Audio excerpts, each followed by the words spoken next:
Hey guys, welcome back to Repair Nut. This is part 2 of this KLX 140 video. If you didn't see part 1, I'll put a link to it in the description of this and right up here on the screen for you. I recently got a good deal on buying this bike here, and it had a few things wrong with it, some minor things mostly.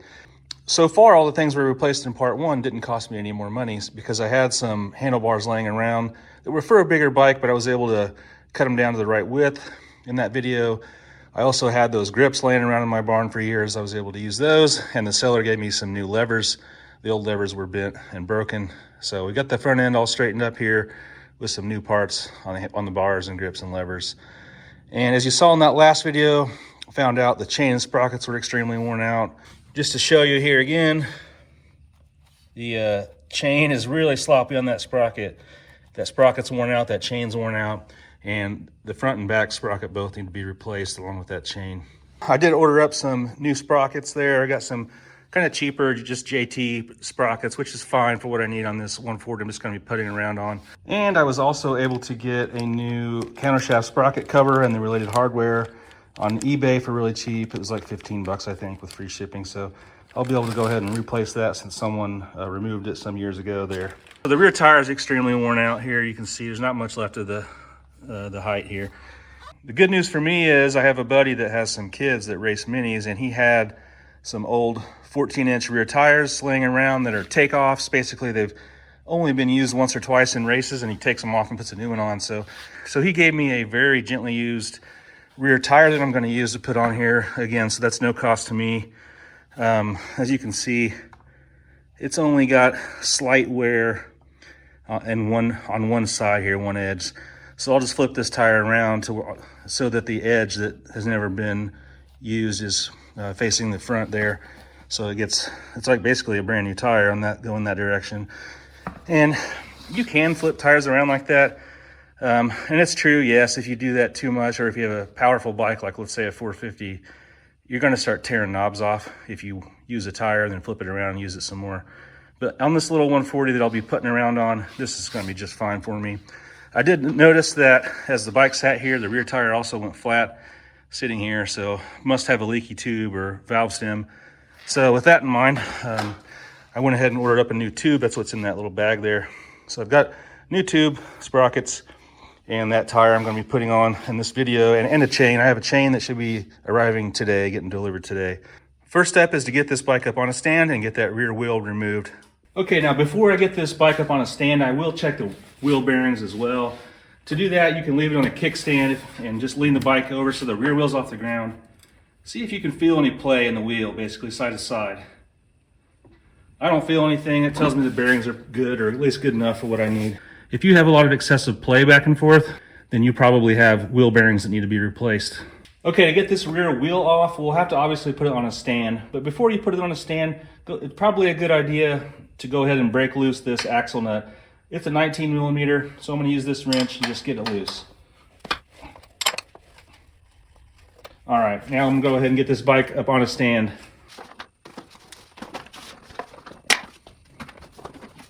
To get the axle out, you can tap it out with a hammer, but do not tap on the axle shaft with the nut fully removed, because you could damage those threads on that axle shaft, and then you're kind of in some tough luck there if you do that.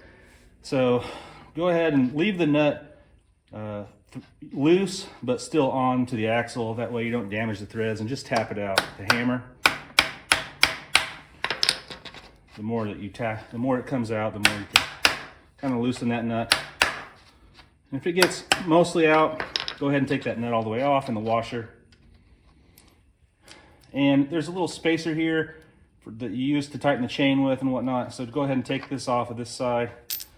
And if the axle's pretty loose, you can probably push it out with your finger. If it's still tight, be careful, and you can tap it out with a hammer there. Okay, on the chain side, you should be able to just support the rear wheel and pull this axle out. Now be careful, because when you pull this tire off, the bike will get lighter in the back end, and this could be like a teeter-totter. Your front wheel might fall down if it's not already on the floor. So just be careful for that. We also have this chain on here we'll have to worry about. Now that the axle is pushed out and these little spacer blocks are away from the chain tighteners, you can push the rear wheel forward and probably go ahead and remove your chain. All right. If you don't have enough slack to remove your chain, pull the axle all the way out, and then you can push your wheel forward some more to get that chain off. So I'm going to pull my axle out now.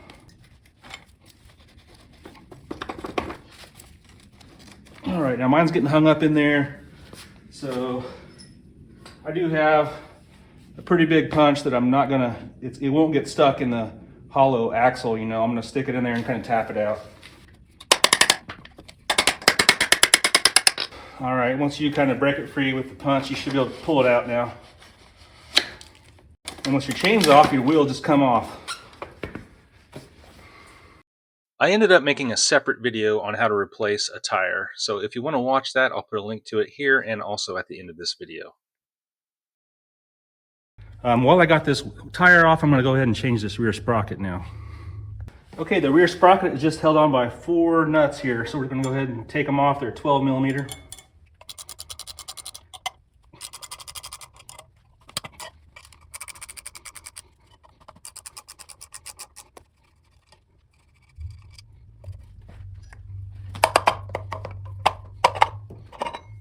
There you go. The old one's removed.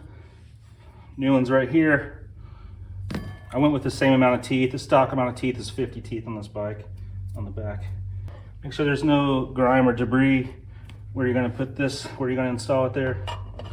And just put it in place. And these nuts are locking nuts. You can kind of tell the locking feature. If they're worn out, you can put some Loctite on these threads if you're worried about it.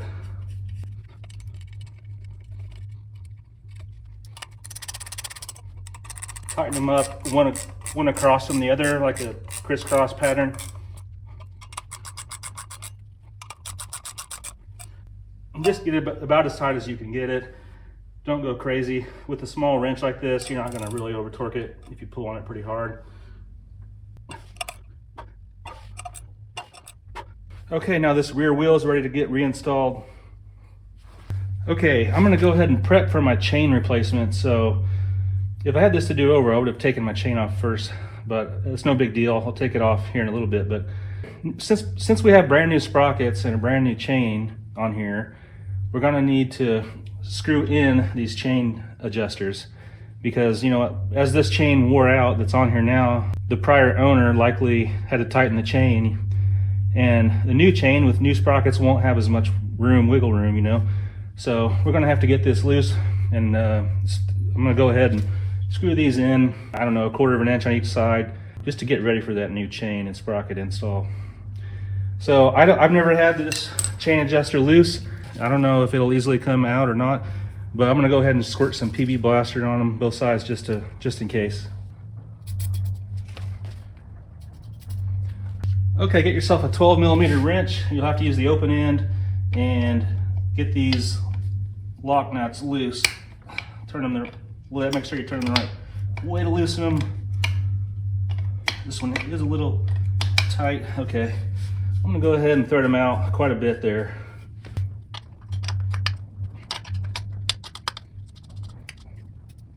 Now I can go ahead and get my 10 millimeter wrench or socket and thread in those chain adjusters, screw them in. And hopefully that PB Blaster helped you out. Yep, for me it did. Same thing on both sides.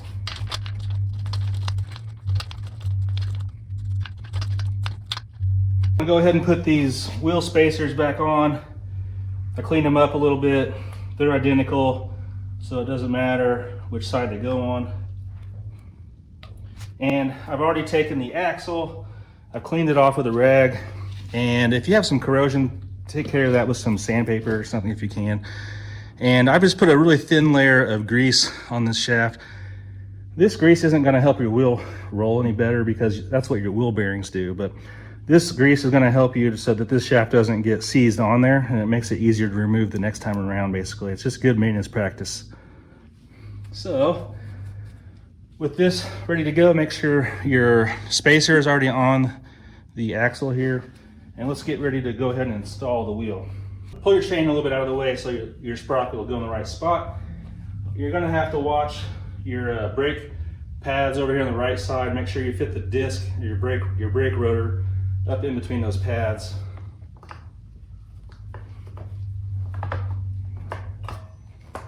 And really it's just a matter of putting it on there without knocking the spacers off. Once it's on there, you can kind of get your chain on there, sort of good enough, and really just insert the axle there. And the kind of bigger flat end with the protrusion on it here, that's the side that goes against your chain adjuster. Make sure it goes through your brake rotors there. And that's really it. On the brake side, you just put the spacer back on there, and then your nut, you can get your nut started. No need to tighten it up all the way yet, but you can get it a little bit snug. Make sure you don't forget your washer first and the nut. I'm gonna go ahead and get this a little snug. You have to hold the left side. It's a 17 on this side. Again, I'm not gonna get it super tight because I need to move it around. Something like that. Now I'm in a good position to where we can start thinking about this chain in that front sprocket. To remove a chain, you gotta find the master link. So there's one link on the chain that has a little clip on it that looks different than the rest of them. It has a little opening on one side of it. Right here it is. You see how it has a kind of a hole right here, and the back side of it has an opening. This little opening could be on either side, so just look for it. And you just need to tap it off of there. I'm gonna get a little punch here. You may have to hold your wheel from rotating. You could probably put your bike in gear actually, and just tap it off. It could go flying, so watch yourself. That's pretty much it. It already pretty much came off. There it is. So now that this little clip, this is your master link clip. Now these pins that were sticking out that clip is holding on should push out. If they're stuck on there, get some pliers or even some channel locks and squeeze there. You can also get a flat screwdriver and pry in here to get this plate off. Mine were really loose, super worn out. That's it, and it just pulls off. So now the chain is free. If I get this thing back in neutral, the chain will just pull right off.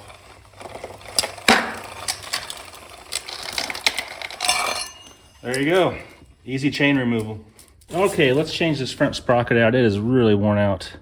And there's, like I said before, there's a little bit of oil on it and around the general area. It's not puddling anywhere, but it could be a sign that that seal on that shaft that's behind the sprocket could be leaking a little bit.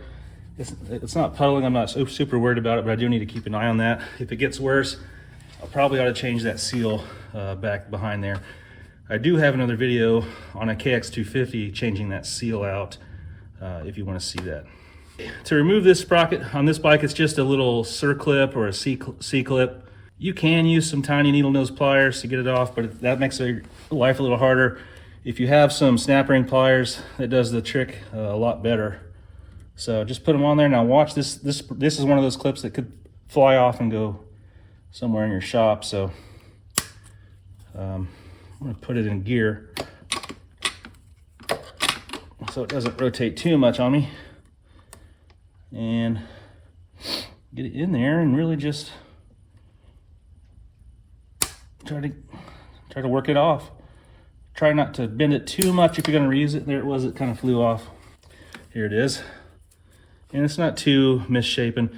If it's all bent up when you get it off, you're probably better off to buy a new one to hold it on there. Now, since this bike doesn't have a ton of torque and power, you're probably okay to reuse this old one. If this was a big bike with a lot of power, it's probably a good idea just to have a new one of these every time you change a sprocket out.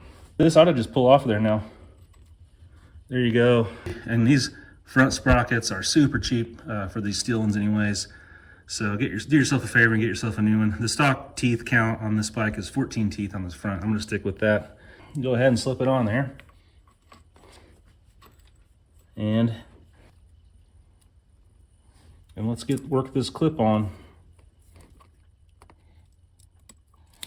Once it's on there, you can take a flat screwdriver, some needle nose like this, and just kind of tap that clip in a few spots. Whoop, put it in gear.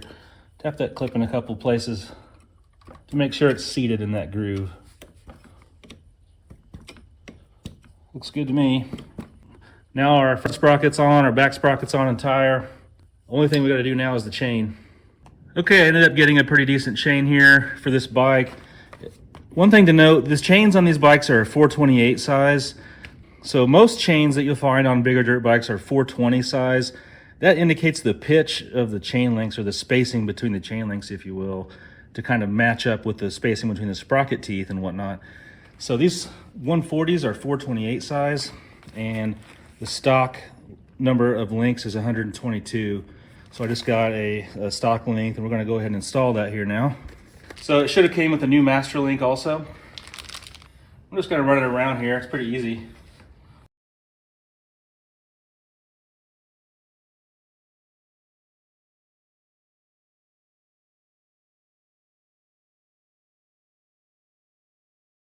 Okay. Now, this is where you'll notice, because you have brand new sprockets and a tight chain that's not all worn out, you're gonna need to make sure that you tighten up or thread in your chain tightening bolts here like we already did. If you haven't done that yet, you're gonna have to do that now, because you're gonna need to push your wheel forward all the way, or pretty far anyway, farther than it was, to get your master link to line up. Now you can see my chains where it should be here, where it comes together. Now I need to go ahead and take my master link. It doesn't matter which way that this part of the master link goes on. Push it in from the back side, so from the center of your wheel. You want to push it out here so that the clip goes on the outside. So get that clip to where it pushes through there. Now your chain's held in place at least. And now it's time to put the rest of the master link on. You'll have a solid plate that goes on first. Put it onto where you can read the brand of the chain there. And now you've got the clip. So you want to put the clip on so that the opening of the clip is facing the rear of the bike when it's on top here. You know, that way, think about the direction that the chain rotates.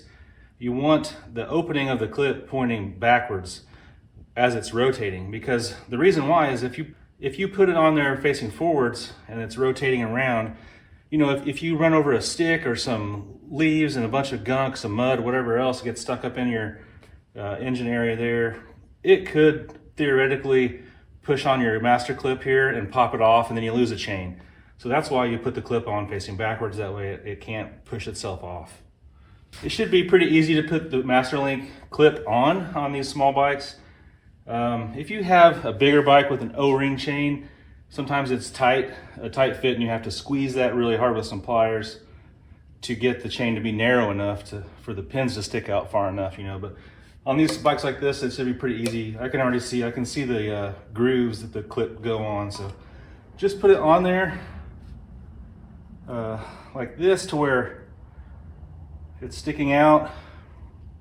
And then you want to take some needle nose pliers and put one side of your needle nose pliers on the pin here, the other side of the pliers on the back of the clip. You just squeeze it on there, force it on, basically force that clip over top of that second pin. Just like that. New sprockets, new chain, pretty decent tire put on there. Okay, like I mentioned, I did manage to pick up a front sprocket cover here, or guard.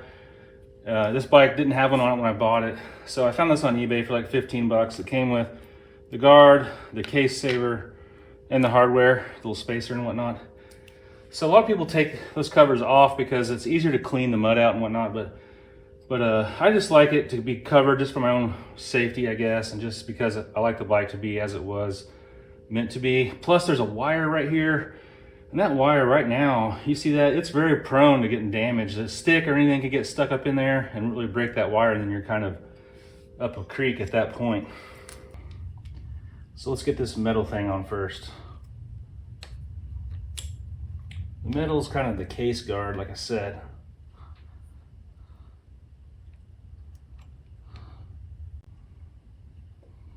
And the little spacer goes behind the metal guard there. The longer bolt kind of goes in right here. Put that in first. That bottom one started.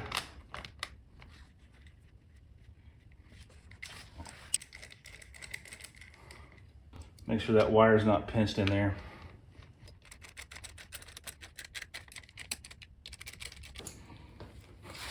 Okay, to tighten up your chain, I read the manual. It says to put it up so where the rear wheel is off the ground. Rotate it around, find the tightest point of the chain, and then right behind this plastic sliding area, grab it and see how much play you have. Get yourself a tape measure. You should have about 1.5 inches of play right there. If you need to tighten your chain, make sure your axle nut is loose, and then turn these adjusting bolts, loosen them so that it pushes the rear wheel backwards just a little bit. And you want to do it to where it's even. So there are marks on the swing arm right here, these little, you can feel them, these little marks. Look at the very back of this spacer block and count the marks. On mine here, I'm at about the 3.5 mark. So I can see the back of my spacers lined up with about 3.5 from the front on these marks. Make sure the other side of the bike is on the same mark. Make sure that spacer block's on the same mark there. And then make sure your wheels press all the way forward and just double check your chain. And really you just adjust that until you get the chain to where you want it. Once you get the adjuster bolts in the right spot, then you just tighten down the lock nut here against the swing arm to hold that bolt in the right spot. Then you just make sure your wheels press forward and just tighten up your axle.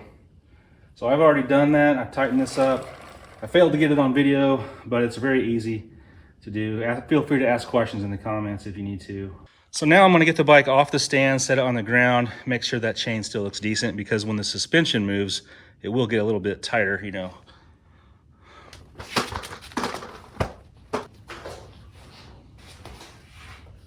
See how that's pretty tight now? That's about right. It could be a little tighter, but you know what? With a brand new chain, I'm gonna ride it around just a little bit. And because it's new, I'll probably need to tighten it a little bit anyways after the first ride or two. So I think this is a pretty good spot right there. I did find these little grip donuts laying around my garage, so I thought I might as well go ahead and throw them on this bike. Kind of looks cool and gives a little bit of comfort there. All right, so that wraps up part 2. We changed the rear tire with one that was almost new because it was free to me. And then I went ahead and bought some chain and sprockets for pretty cheap. I will put a link to those chain sprockets down in the description if you want to see them. So all these things, in addition to the things we did in part 1 of the video, have now made this bike really trail worthy. I think it's in good shape. We've verified there's fresh oil in there. The air filter looks great. The battery seems to hold a great charge. It's fairly new. We've got new bars and grips and levers on the front, so the controls are feeling great. And this thing's ready to rip. Hopefully y'all enjoyed this video. Give me a thumbs up and follow for more useful videos.